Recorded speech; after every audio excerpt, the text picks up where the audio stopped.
here today with Lizzie Jenkins. She's going to tell us some stories about her past and her family and about Rosewood, which has become your life's mission. Yes, it has. It is. So why don't you tell us something about how Rosewood was back when your mama lived?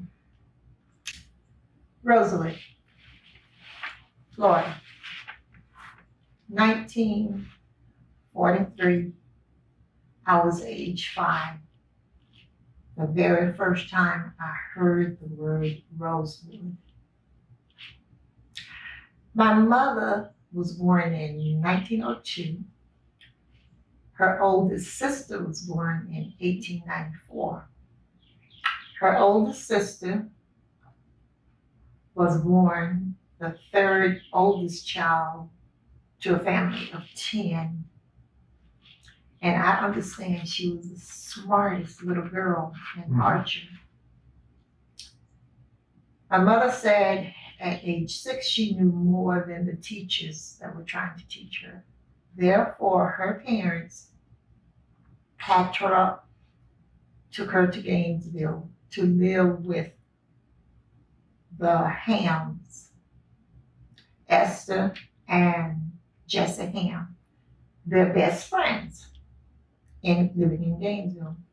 So at age 6, she was really afraid to leave home, but her parents knew she was in good hands. She would be in good hands, and they wanted a best education for her, something that they were not able to experience. Her father taught himself to read and write, and he taught her everything he knew before she was 6. Therefore, she was comfortable once she got to the home in Gainesville, and I'm thinking it was on Pleasant Street. And every weekend, her parents would pick her up and bring her home. Sunday night, they would take her back to make sure she was comfortable. So until she graduated from Union Academy, and I don't remember the age, but I'm thinking it was in the neighborhood of age 14, because she learned everything they taught. She covered all of the grades when she was there. And somehow she went to college to St. Augustine, but I have not been able to figure out or fill in the timeline between 14 and 16. I do know that at age 16, she was back home with credentials to teach. Now, when my mom said credentials to teach, it didn't say certificate. But back then, Black folks were given credentials to teach. And she started her teaching career in Meredith, which is approximately 5 miles from Archer in Levy County. And she taught there until 1915. And she met a young man in Meredith that worked at the sawmill and lumber company. And he was from Rosewood. So he encouraged her. Well, he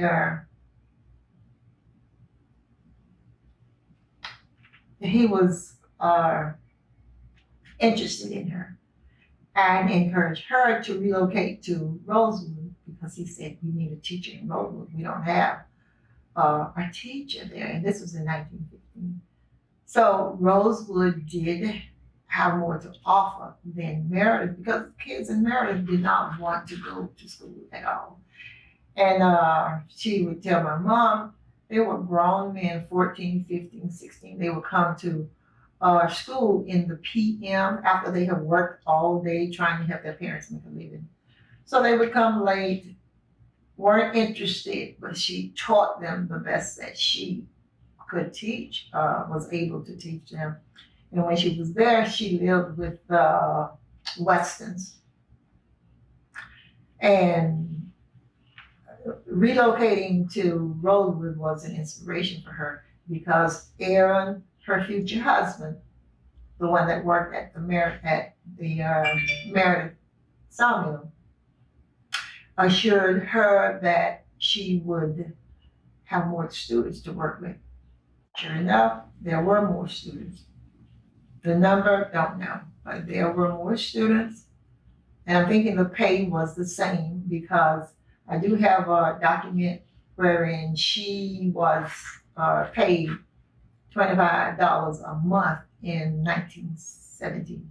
And I have that on the county commissioner's roster meeting. So she liked Rosewood, and she taught there, as I said, started in 1915. And 1917, December 19th, she and Aaron, were courting, dating each other. They got married at the Brampton courthouse, and my uncle Joe Robinson was one of the witnesses on the marriage certificate. Her mother-in-law, Emma Carrier, was also one of the witnesses. So she started teaching in Rosewood, enjoyed the climate very much. The traditions were approximately was the same as the arch tradition. People would basically grow gardens, fish, make sugarcane syrup, do their laundry in a tub, which is the same, in a wash tub, the same, or a sink tub, the same as she had done in Archer.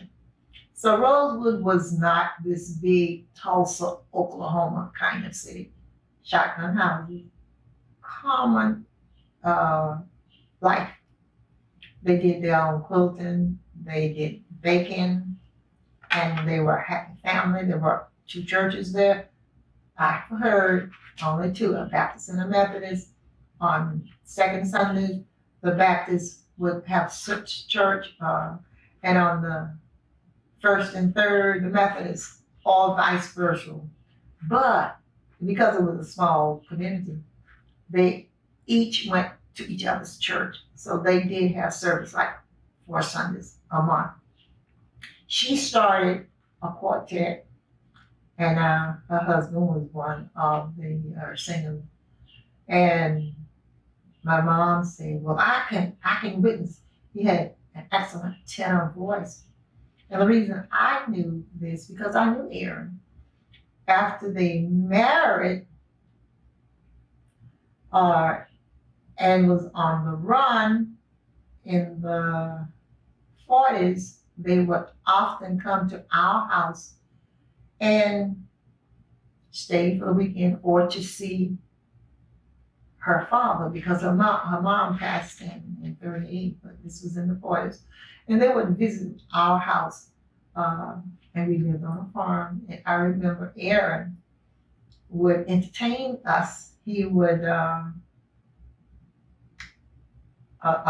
corn cob was his microphone, and he would stand on a stump, and he would sing. And it was like Michael Jackson. I'm telling you, he had an excellent voice. And then there were times they would do a duet. Her favorite song was Just a Closer Walk with Thee. And his favorite song was, and I believe, The Old Ship of Zion. And they would do a duet. It was like heaven. We had never been entertained, before on our farm. And we were little children, but we enjoyed it, appreciated it very much.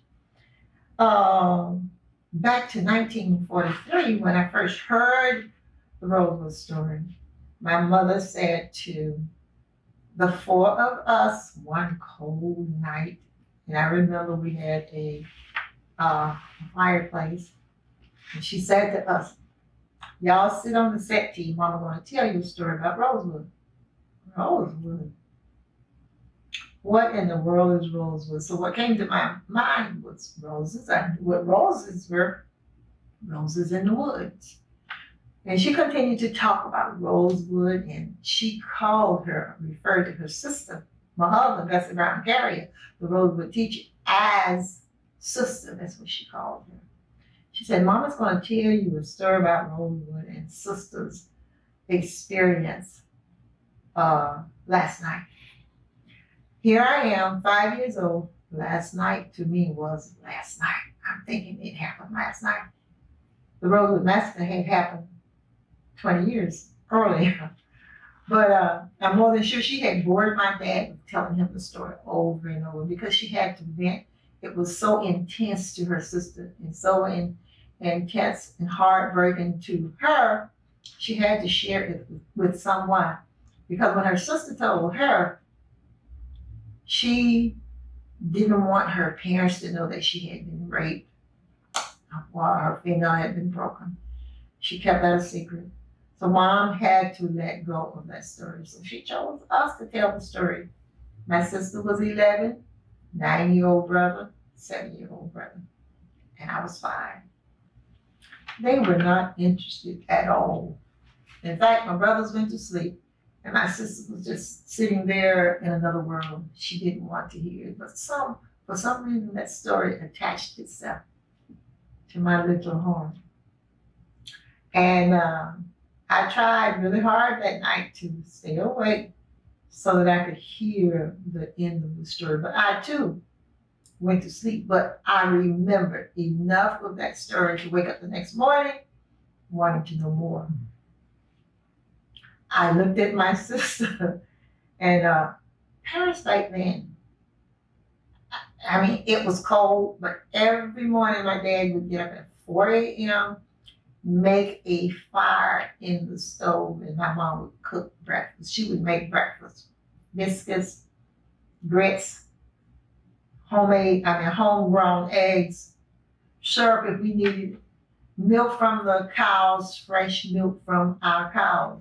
So we had an excellent family home, excellent family rules that we were governed by. And today, that's who I am, but a little different because I have an attitude now. I really do. And I know why. Because it's not easy telling my story.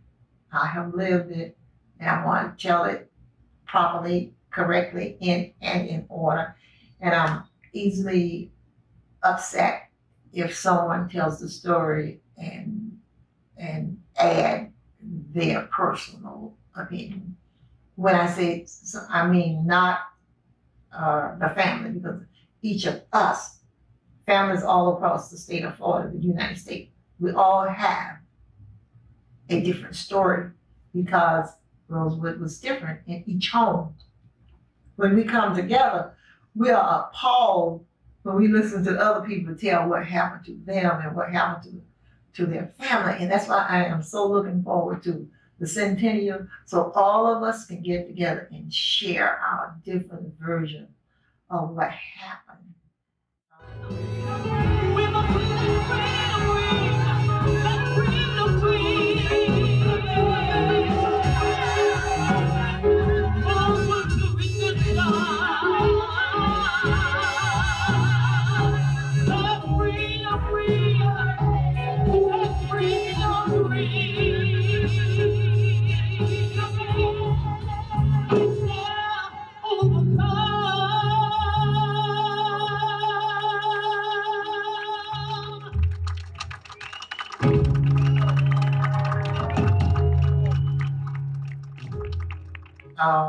With our family. So I remember going to school after breakfast, and I wanted to ask my mom a question that morning about Rosewood. And you know, people talked with their eyes, and she said to me, with her eyes, she never said a mumbling word. Now is not the right time. I read that. So she dropped us off at school, and she didn't take us to school every morning, but when it was really cold or raining, my dad would allow or leave the truck. We had one automobile, a little truck, and my dad would leave that with her to take us to school. And she was also a little family taxi driver. She would take, we were the only one in the neighborhood. There were 18 families, and we were the only family in the neighborhood that had transportation. So my mother was a little taxi lady, and she would take other people to the store to buy grocery or whatever they need to do. And they would pay her a quarter. A quarter. That's a lot of money back then in in the early 40s. So my dad worked 5 days a week, 7 miles from our house, and every day he walked to work. And he would always walk the back road. People don't know this, but black men, all of them travel back roads or the back way. And the reason they traveled the back way to protect themselves, because it was habit, it was meanness, it was hate. If a white man saw a black man walking, of course, harassed. I don't know if they killed any, they had never told me that, but they knew their place in history. And they would walk the back way to work and back. And when Dad had a nickel, he would always buy me a piece of candy because I was a baby. And I would always meet him down the road. And he would tell me, now you eat this before you get home. He didn't have any more money. He didn't want to show favoritism. And I remember one day, and I don't know why he did this. I ran up to him. Oh, and he would always bring, if he didn't have the candy, he would make sure he would leave some of his food, his lunch, in the bucket, and make sure I got it, like a tea cake or something, before I got home, because I always watch for him. And I remember one day I ran up to him and he grabbed me around my head and picked me up. I saw lightning, I saw stars, and I still don't know why he did that. But it was like another world that I was in for a little while. Wow. I never asked him why, but I don't know. I never heard of anybody else doing that. But that's what he did to me, for me. And as I speak, I am envisioning that road that led to our house. There was a one-way in and a one-way out. So anytime we saw at night a car light or truck lights coming in our direction, we knew it was coming to our house. Okay? Because no one else visited us. And I remember one night, and my dad, I didn't tell you this, but because of Rosewood, my dad feared for his life, his entire life. He was afraid. He was afraid of his boss man, who was really nasty, mean, evil to him. Really, really afraid of him. But I wasn't. When I tell you I'm not the same as I used to be, I wasn't, because he would abuse my dad verbally. One day at age 13, I couldn't take it anymore.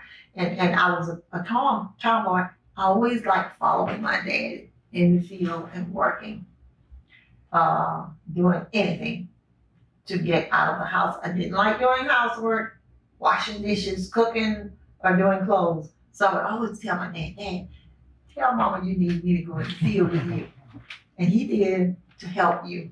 I remember one day, and we had, Dad bought 285 acres, and it was covered with blackjacks and dead trees and everything. And we had to clean that property up over the time so that we could plant it. And I remember one day Daddy was cutting the blackjacks, oak trees, putting the bushes, the stumps or whatever on a truck so that he could take them to a pile and burn them. And I said to him, and he had to cut, walk back to the truck, and then drive the truck forward. So one day I said to him, Dad, can I drive the truck for you? He said, sure, pull it up. And I put it in double O. That's first gear, but we called it back then double O. And I moved the truck forward. And he was happy because I helped him. And that saved time. He didn't have to do that. And there were days that his boss would come out just to harass him. I didn't like that guy. And cuss him out, not curse, cuss him out just because he good. So one day, and whenever Dad would see him coming, he would always tell me, okay, you just lay down in the truck. Don't say anything, just hide. And one day, I think I was like 13, I wrote, and he started belittling my father. And I rose to the occasion. I remember sitting up and I put an everlasting down home cussing on him. My father was scared to death. So when he left, Dad said to me, you shouldn't have said that. I didn't know why then, but I know why now. He didn't know about the backlash, if they were going to come back, or he was going to come back or what. So growing up on this farm, learning about Rosewood and my life challenges has been a challenge. If I had to do it all over again, same thing. It was a lesson for me. It was supposed to happen that way. Am I angry? Of course. Will I forget? No. Will I forgive? Of course I will forgive. Because life is too short and I got too much to do. With help from people like you, Earl, I look forward to your help. I appreciate what you are doing today and what you have done. And this is a blessing. It's an honor to be sitting here in your studio and you recording my family information. You're going to put some background to it, right?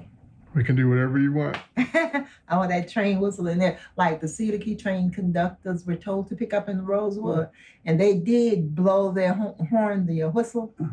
Okay, because my aunt had to notify when I said standing at the tracks with a lantern. She did go out with a lantern, and the people that were hiding out knew that the train was coming because they saw the lights on the train, and they tooted the horn. And then her lantern light let them know to come together, come toward the train where the train was going to stop.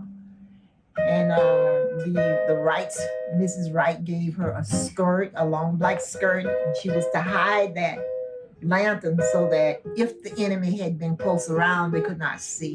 She was scared to death, but she knew to move that. To notify the train conductors, she was told to move her skirt back and forth, so they would know where to stop and pick her up. I'm sorry, I never took the time to record my mom information, but basically I remember everything she said, but it would have been much more rewarding if I had her voice. And that I don't have. But that's... Before you go on, the honor is mine. Oh, thank you. Thank you. And I feel it. I believe it. Okay? I feel your energy. That's why I'm sitting here. And thank you for inviting me back into your lovely home and telling me that you would do this. And when I asked you how much, you said no charge. And I thought about Shirley's seizure, no charge. Money is not everything. I just appreciate it so much. Thank you. So you referred to this as the Rosewood Massacre, which it's hard for me to even say those words. But that's part of your story too, and Yes. Your mom related to you. Right, and I just kind of like basically put my aunt's story in and some of the hate that I have lived, and you know what? It's the same type of hate that they experienced in Rosewood, okay, but from a different perspective. But it was just man-made hate. That's what I call it, because my mom would say, in order to hate, you have to plan to hate. But when you love, you don't have to plan. Love is automatic. You don't have to plan to love someone. But to hate, you have to plan it. And I know the Rosewood Massacre was, don't know if it was planned, but based on a lie, it happened. So the planning was with the KKK are from the Gainesville area. They were very involved, and Gainesville does not want to be connected. Okay, but December 31, 1922, that weekend, there was a Southern KKK rally downtown Gainesville on the square, which is actually located where the Ditley Plaza is today. That's where the lynching took place down there of people. So they were there celebrating. So, and that's why I started talking about Rosewood and trying to bring in the KKK. They were very involved in it, but very involved.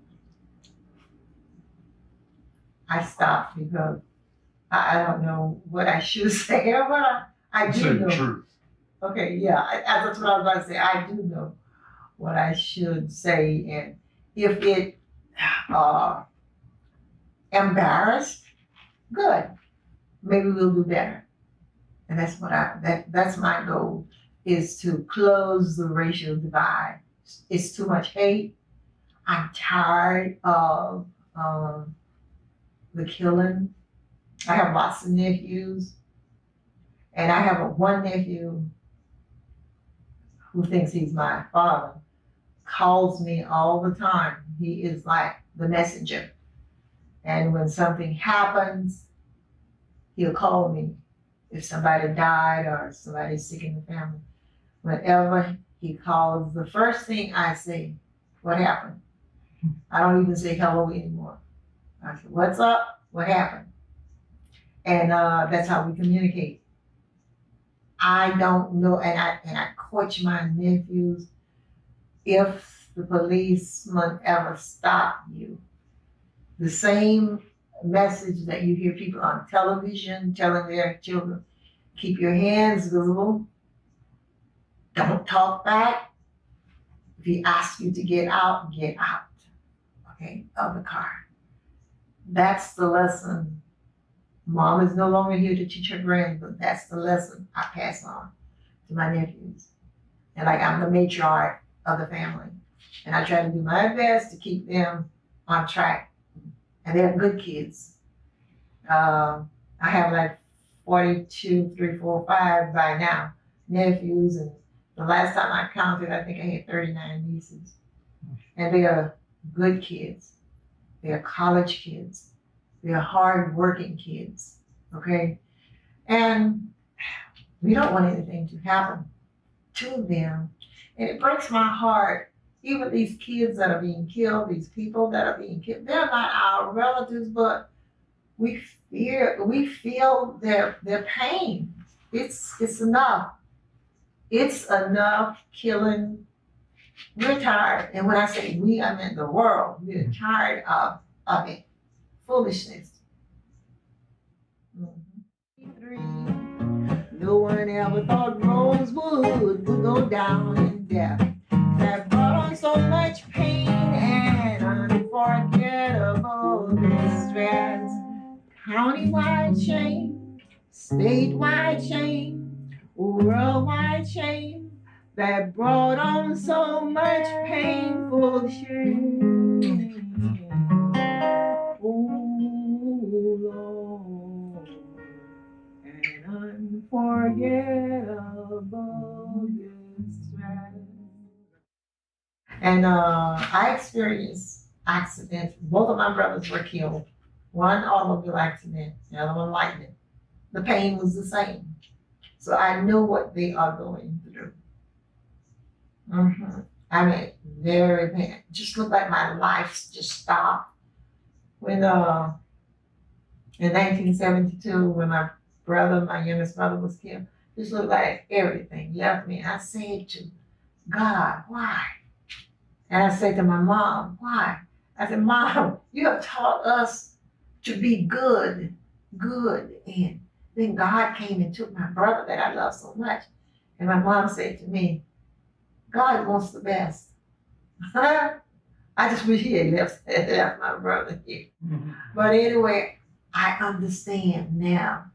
And I would cry all the time. And she said, baby, you think you hurt? What about mama? She said, I gave birth to that child. She said, mom hurts more than you. I understood her, but I was not strong enough at that time to let God abide. However, I did get over it for the next 10 years. I got mad at God. I stopped going to church as often. So 10 years later, he came back and took my second brother, lightning strike. That's the first time I saw my dad cry because he had 2 sons. He left his farm to keep the legacy going, and both were killed. And I saw him cry. Sure did. And I don't know how I got on this conversation, but that's part of my life growing up. But Yeah, to me, what you just said is interesting because of all the abuse that your father took, you never saw him cry. But losing his sons made him cry. But it's just hard to imagine even how you feel when somebody has that power over you and abuses it. Exactly. And he was a strong man. He was a good man. He was a hardworking man. Yes. And like I said, I grew up in a healthy environment, but it has been so difficult. I remember going to college in 1957, and in 1960, I was not asked, told that we were going to do a lunch counter sit-in. Worst thing in my life. But it was an experience that I will never forget. I did not enjoy. And here we are, St. Augustine, lunch counter sit-in. And of course, the Klan came in. And it was difficult. But if we had not, what did we do? Open the doors. The civil rights movement. If we had not, can't think of what I need to say, started that movement, we probably wouldn't be where we are today. Just like we did, and those after us continued. And then Martin Luther King came in 1964. We had already broken the ice because that was a young man, a dentist, just finished college from Jacksonville, and he decided to come to St. Augustine and initiate us to sit at the lunch counter. He had no skills in organizing, so he used us. And my mother was upset, and she would call me every day. You better not go down there to that lunch counter and sit in. And I would say to her, no, ma'am. And my friends and my peers, classmates in the back, you are going, Robinson. Tomorrow, you are out of here. And sure enough, they were in control. They called the shots because we were alternating it daily. However, the day I went was the last day because President Johnson called in and called it off and probably saved some of our lives. The one thing I was disappointed, I was not jailed. If I had gotten jailed, I would have had that record to show that, oh yeah, she participated, but I was glad of not being jailed. But now, as I look back, that would have been history. But, and I was talking a week ago with a young lady in Georgia, and I was telling her about my sit-in demonstration that we did. And she said to me, oh, I know all about Florida Memorial, and it's a university now, and it has relocated to Miami. She said, I grew up right around the streets from Florida Memorial University. And I started telling her that I really graduated from Florida Memorial, and I was part of the sit-in. She said, you are? She said, there's a young man here, and I'm thinking she said Steve Johnson. She's getting me his information. That also sat in. I said, well, I'm 83. She said, he's in his 80s, so you probably know him. So she's going to put us together so we can put our notes together, maybe write a book together or tell a story together. And I'm excited about that. Small world. Yeah. It's, Yeah, small world. Okay, now let me tell you about Rosewood. Believe founded in, Levy County was founded in 1845. Rosewood, I thought, until recently, I'm still researching, was founded in 1870. However, that is the year they believe the John Wright House was built. Rosewood in 1855 had a population of 50 people. I found that out the other day. In 1855, Rosewood population was 50. I don't know if they were black or white, but as my mom listened to my mom's story, many of the people that migrated to Rosewood came from the southern states, South Carolina. I know that's where my great-great-grandfather came from, Henry McIntyre. And I found him, I located his presence outside of Cedar Key in 1848. He was age 1. I have not been able to find his parents, and I have a young lady who is looking for his parents. And when I was at the Smathers Library, and when I saw that name, I started crying because I had asked my mom earlier. I've always been interested in history. I said, Mom, where did my family on the McIntyre, where did they come from? Where were they born or grew up? She said, Levy County. But anyway, that's my family lineage. And as I continued to research, I started to locate marriage certificates. No, I didn't. One day, my mom told me, I'm just skipping around, but anyway, one day I was reading an article to my mom because there were 5 people from 5 professors. One, University of Florida. I don't know if you have heard of David Colburn. 2 from FSU. 1 from Florida A&M. I know David Colburn. You do? Okay, yeah, he was on that team. And he interviewed a young man who was a dead racist and was lying like a dog. I don't think he was ever there. But I remember a question that David asked him during the interview.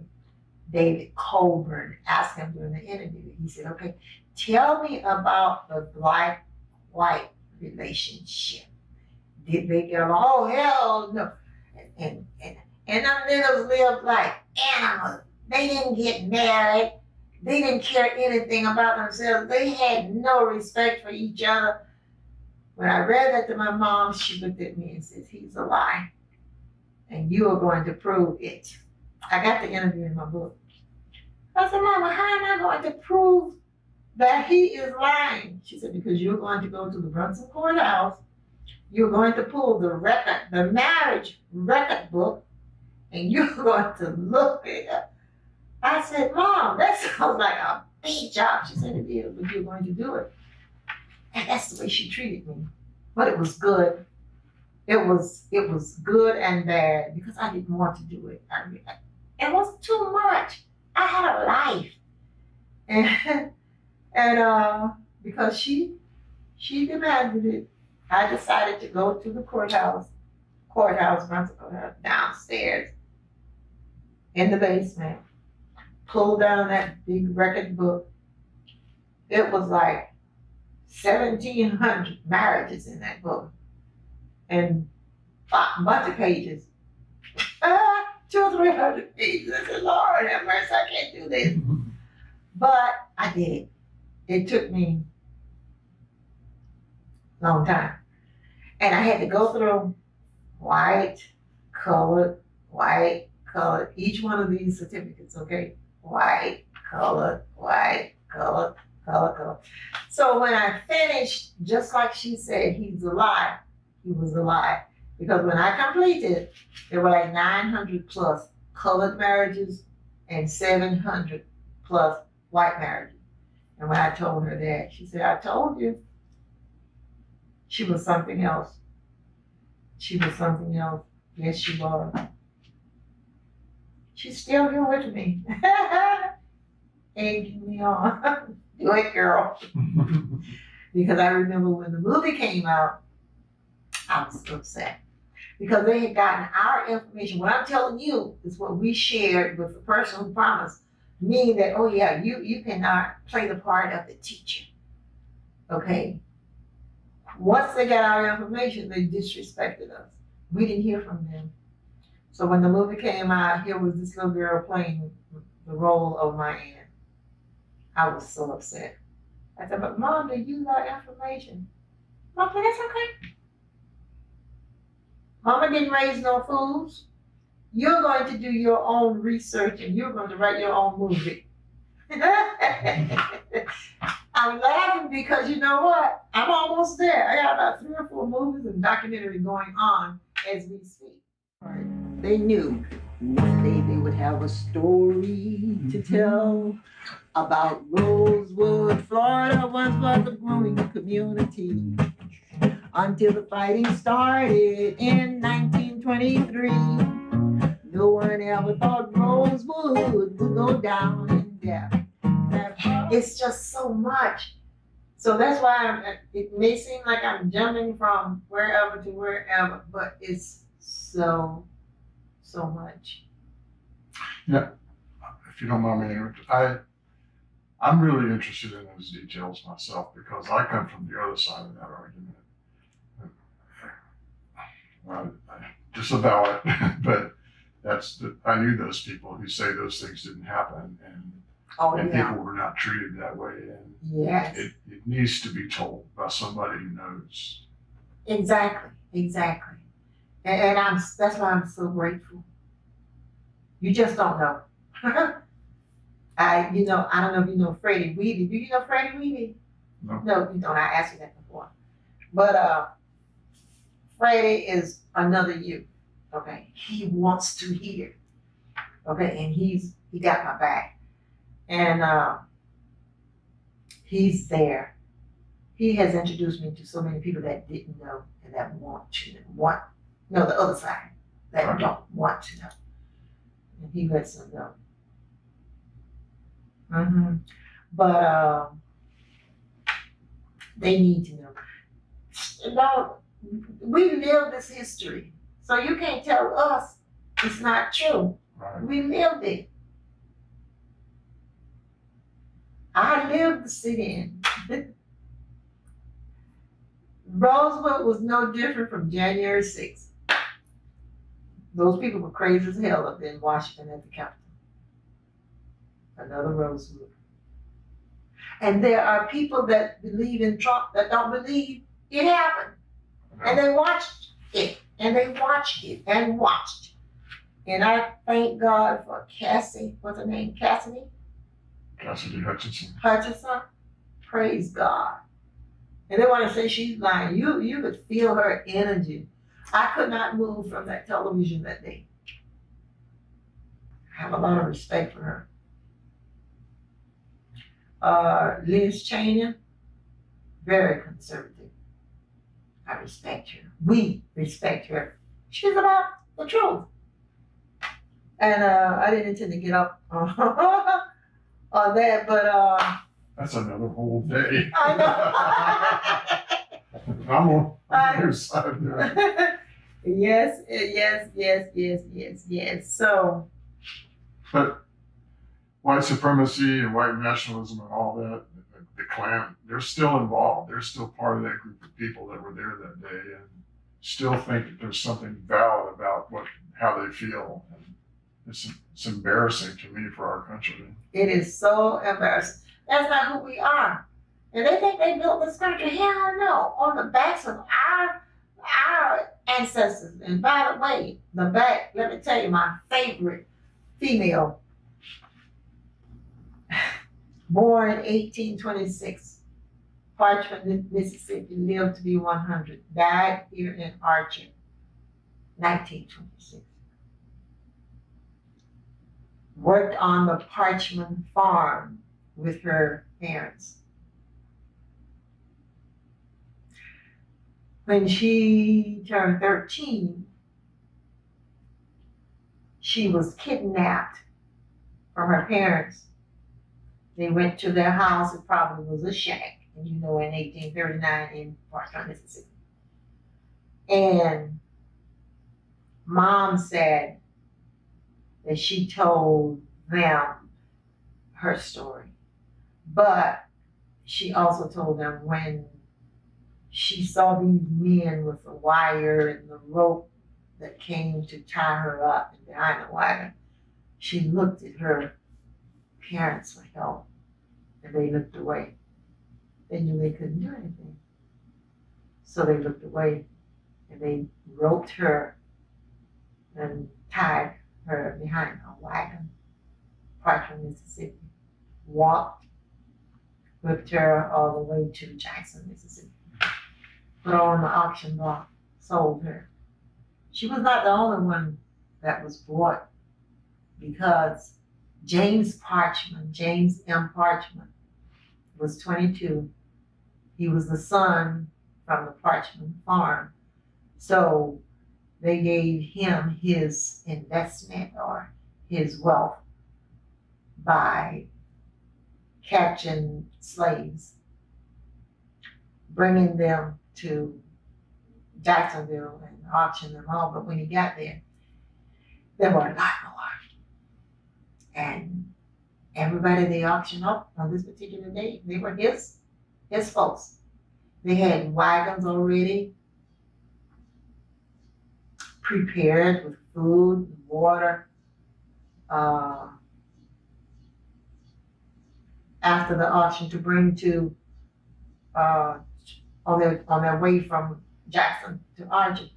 And there was a young man from Waco, Texas.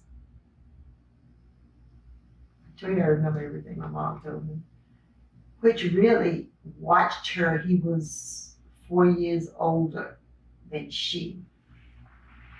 They abused them, not only her, men, boys, and women, girls, all the way, violated, abused them, all the way from Jackson, Mississippi to Archer, Florida. She's my heartstring.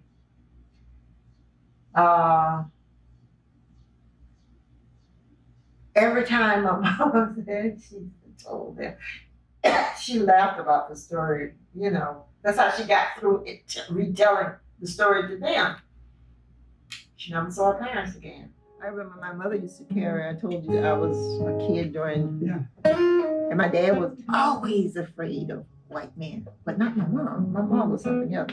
My mom carried a 45 or 38 in her bra. Wow. A switchblade. Wow. Okay, in her pocket. And I remember the first time I heard that switchblade go click. I didn't know what it was. I didn't know why it was. But as I got older, and I would listen to the way men would talk to her, I knew it was for protection of her little 4 children and her husband. She was something else. She didn't play anything. Mm. And I remember that. I didn't want to grow up like that. I didn't want to have to remember that and then learn, because Mom didn't tell me anything. But because I was just all ears, I started putting things in. But anyway, as I was saying where I was, the humiliation and the embarrassment and all that kind of stuff. And she would kind of like, when she told her story, she always came out as the winner. And she said, and Lizzie Polly. And that's why they believed her name was Lizzie Polly. She named my grandmother, Lizzie Polly. And my mom named me Lizzie Polly and told me keep the name in the family. Because she would always, when she would tell about the master, she always beat his butt mentally. Okay. And Lizzie Polly was the winner. And they believe her number was 19 because she talked about 19 all the time. They just had to try to figure out because she was not allowed to use her real name. So they changed her name to Julia. She hated that name because that was her given name. So she changed it not on paper, but she told them her name is Julianne. Okay, but her name was really Julia, they believe. Okay. And as I said, walked from Archie. Mom said it took them 6 months. But there was a young man from Waco, Texas that would watch her get beat and raped, and he couldn't say anything about it because you know what they would have done to him. But that's the man that married her when they got to Archie. My grandfather, Richard Sam, married her. Now, whether his name was Sam, I don't know. That's the name they gave him. So we use the name Sam as, you know, Richard and Julianne Sam. And she was a midwife. She would, when I say midwife, she was, yeah, that's what it was. The people that was on the caravan, the white ladies, if they were pregnant, of course, she was one of the midwives. She had 10 children, and she self-delivered her 10 children herself. She was bossy. She talked back. She hated them because of the nasty things. If I would tell you, I wouldn't dare tell you some of the things they did to her. So inhumane. But she would always talk back and cuss them out. My mother said. So that's where I get that from. And they would kick her and whip her and abuse her all over again. And she would say, "And you still a motherfucker." Well done. And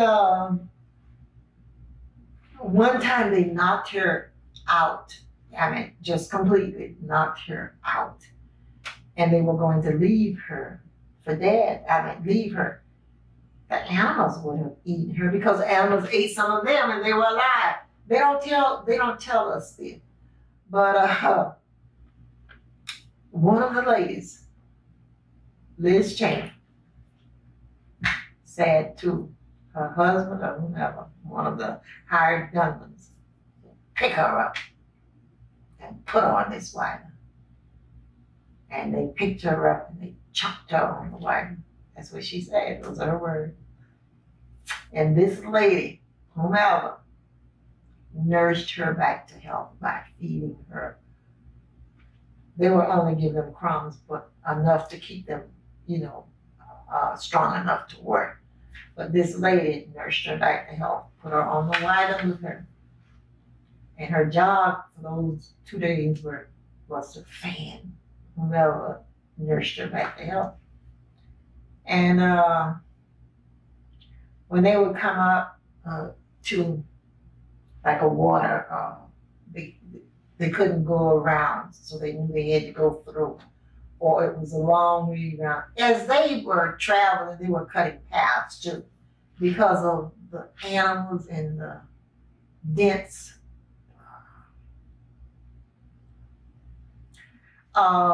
So one time they came up to this pond. That's why I looked up at the pool, and they wanted to know if the pool, if that sink, if that pond had a bottom, or if it was bottomless. So what they did, they threw them in the pond to test the waters.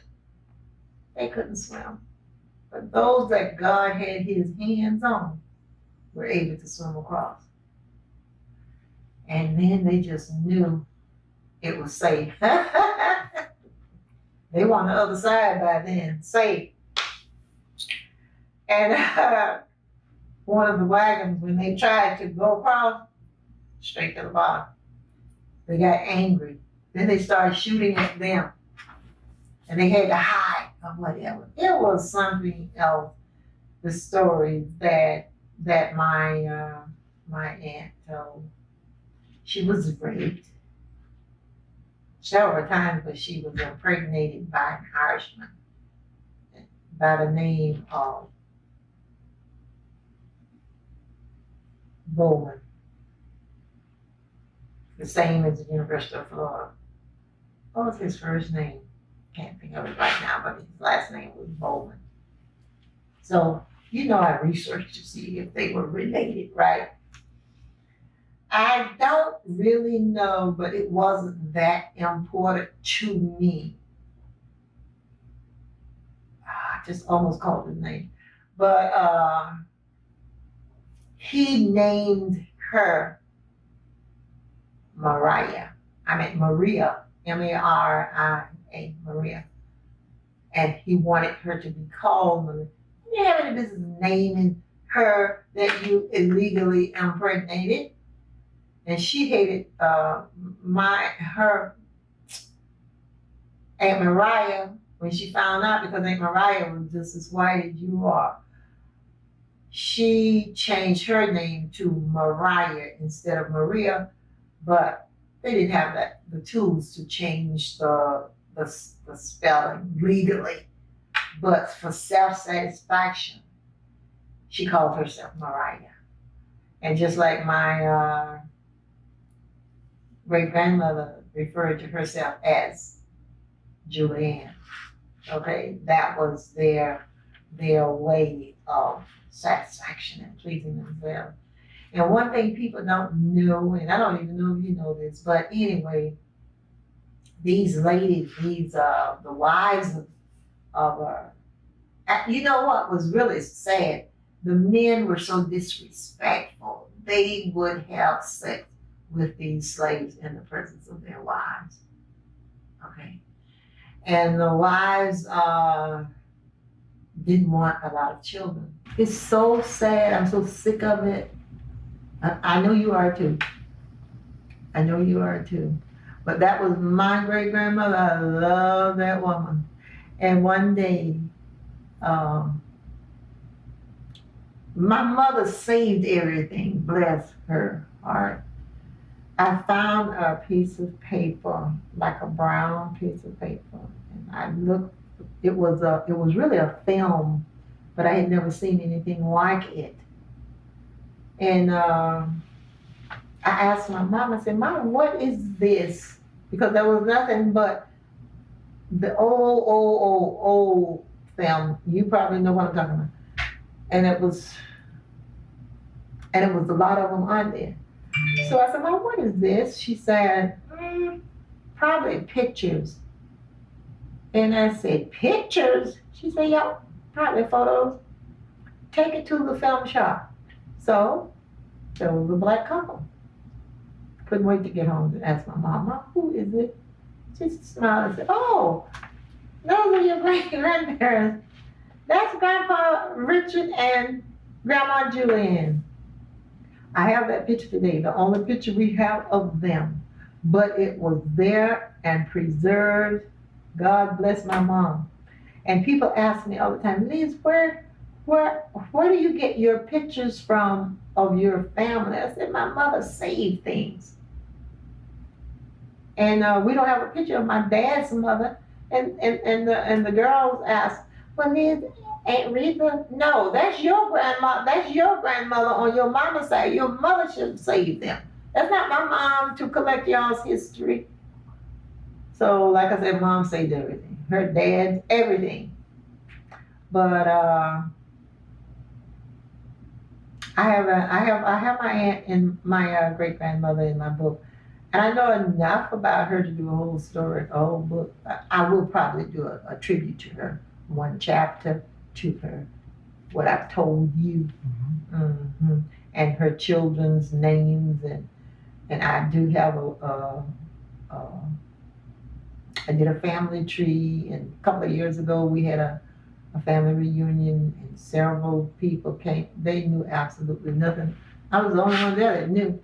They didn't know what I was talking about unless it was their immediate family. As far as knowing others, I said, well, it's kind of strange. I know all of my great grandmother's children, and you all just know your family. They said, Liz, shut up. I would give them a hard time because everybody's not interested. They don't have time. I don't have time either, but it's part of who I am.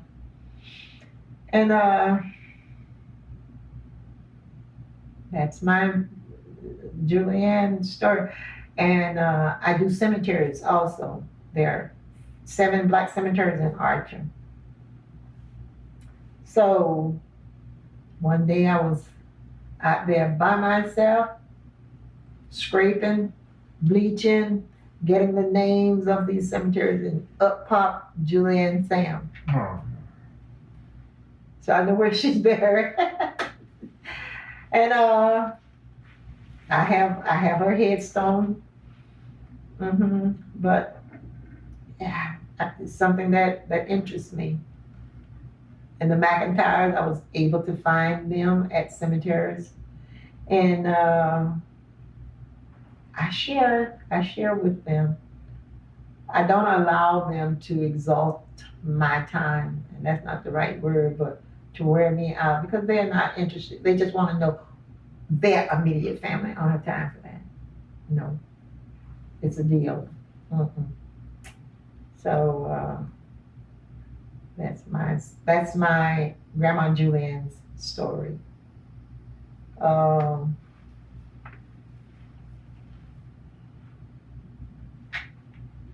Rosewood.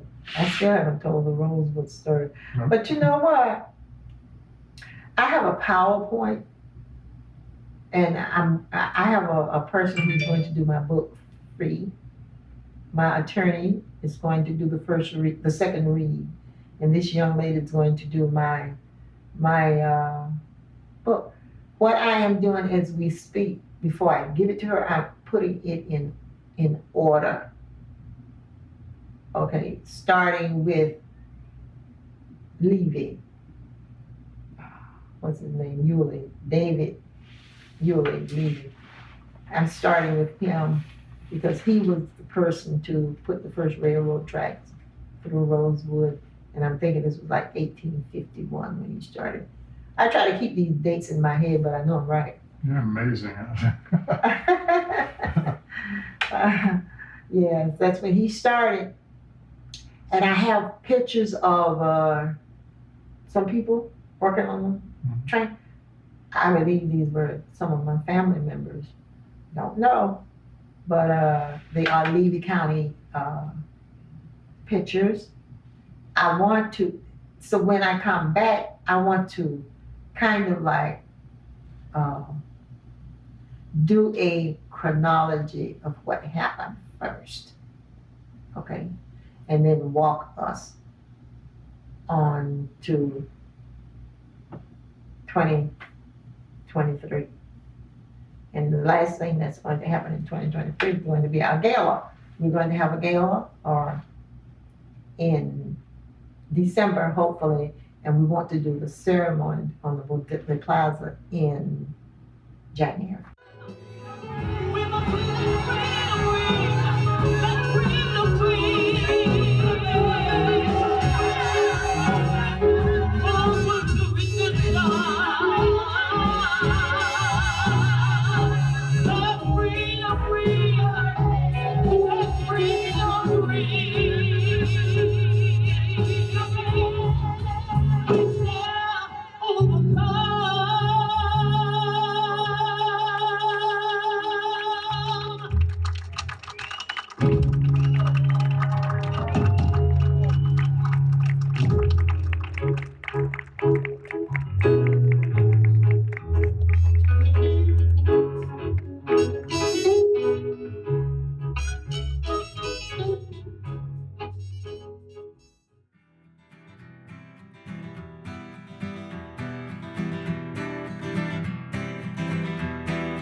1923, New Year's Day, Sam Carter was the first black man to pay. The KKK didn't wear their hoods. They didn't care who saw them burn in Rosewood. A white woman's lie found willing ears, playing to their ignorance and fear. Colored trash just ain't no damn good. Let's smoke 'em out, burn down the town of Rosewood. Now Jim Crow's hold like a snake around your throat, choking off the blood, strangling your hope. With the judge and the jury and the lawman for protection, it's a long and bloody road from Rosewood to redemption. Now Mr. Willie Steen was an honest man, but the state of Florida had different plans. Though Willie served in Jeb's father's war, they wouldn't let him vote 'cause they knew who he was for. And Jim Crow's ghost still haunts the courthouse steps. 500 votes decided, thousands more suppressed. Just one more stolen election. It's a long and bloody road from Rosewood to redemption.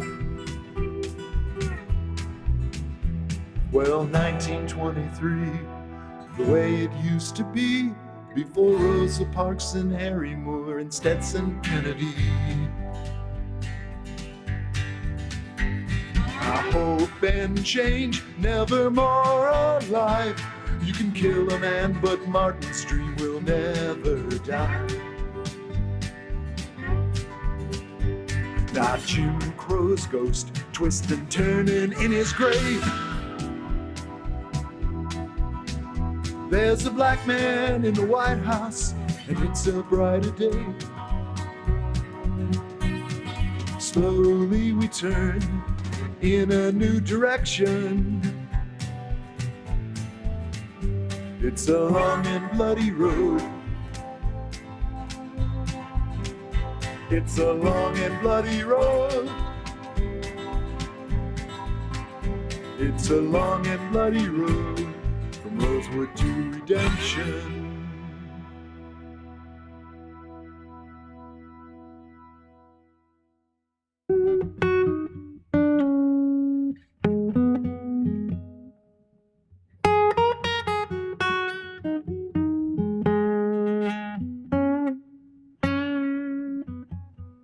Rosewood, Florida, borders Highway 24. A destroyed town, no blacks live there anymore. Where emptiness resides in the silent sacred breeze. Life there no more, only nature's moss-hung trees. Rosewood, Florida once was a growing community, linked with chains of love and family unity. Families were linked with wholesome friendship, and each link represented a special kinship in this productive southern town of Rosewood. Here the families bonded and they understood each other's lives in their unique neighborhood. Lordy, lordy, lordy, Rosewood used to be real good until a little old sleazy woman with a cheating heart triggered the Rosewood massacre, and the colored had to depart. They ran for their lives in the middle of the night.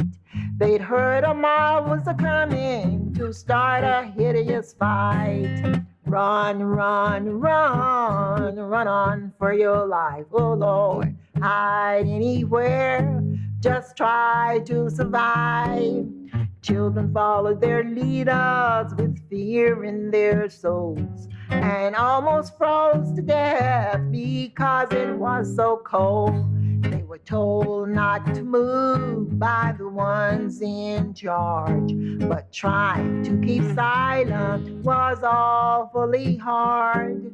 Messages were sent to them by Sheriff Bob Walker. Listen out for John Wright, the designated talker. The Cedar Key train conductors were told to pick up in Rosewood.